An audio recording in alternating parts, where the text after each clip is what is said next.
So, in our last video, I thought Arkveld was the final boss, but as it turns out, there's always someone bigger behind the scenes. To get here, we had to defeat Ray Dao, Zhu, and Arkveld. And now, we only have ZOH SHIA left to defeat to finally beat Monster Hunter Wilds without upgrading our gear. And once we do so, we can finally come to a conclusion whether this game is just too easy or if it's just the right amount of difficult. Starting off with ZOH SHIA, it became apparent very quickly that we deal almost zero damage. Its size is actually its biggest weakness. I can move around and target its body parts while it attempts to attack. Now, you see these crystals here? They're about to become the most important aspect of this run. In order to deal actual damage, I need to break his armor first. While we're on topic, I have to give credit where it's due because the longsword is a really powerful weapon in this fight.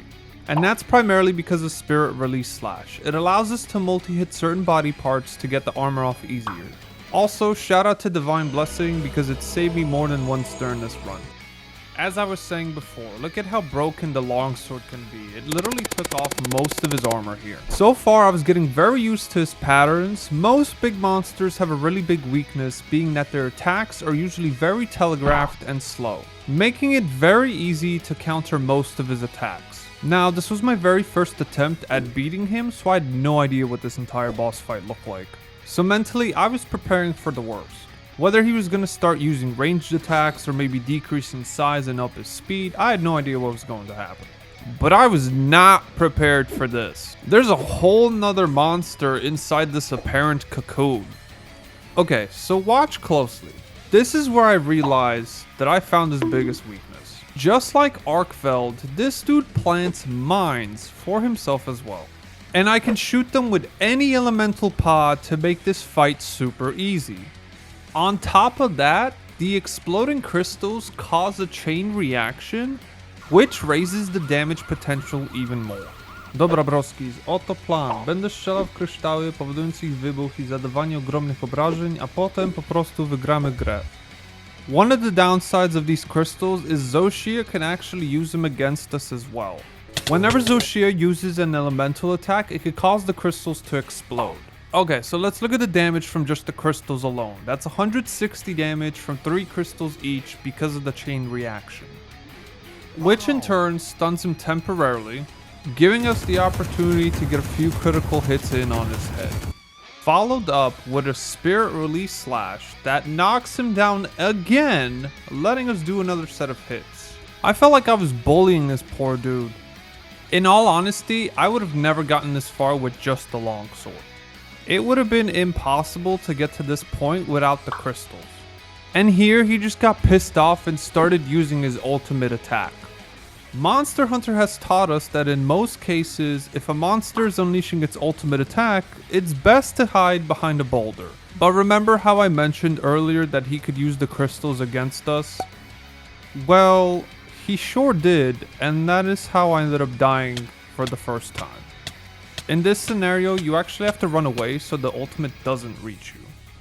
I was still feeling good about this run, especially since we managed to get to his 3rd stage while only dying once. At this stage, he's learned how to use ranged attacks and the terrain changes up a little bit. Now as we can see, there are boulders above the terrain, and it gives us some opportunities to pull the rocks on top of them. There's a lot of damage you can do from the terrains alone, and we were absolutely taking advantage of it. He starts to become less predictable because now he just spams fire attacks. I should probably died here, but I managed to get to safety and heal. I sent another giant rock to plummet on top of him, and then he entered his final stage.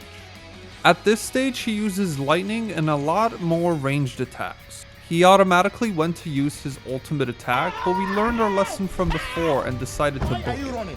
The final stage is a real doozy because he primarily tries to use ranged attacks, so we had to adapt and fight range with range. And if I'm completely honest, I had a tougher time trying to beat Arkveld than ZOH SHIA. And I honestly thought I was going to have a harder time with him since he is the last monster of the low ranked story, but it felt a little bit underwhelming how low diff this fight was. But that's not to say I wasn't having fun. Each stage was definitely exciting and each gave us a different challenge. Here's an example of that BS range spam. But as they say, fight fire with fire. And just like that, broskies, we were finally able to beat Monster Hunter Wilds with just our starting gear. Thanks so much guys for watching this video. Don't forget to like and subscribe for more. See you next time.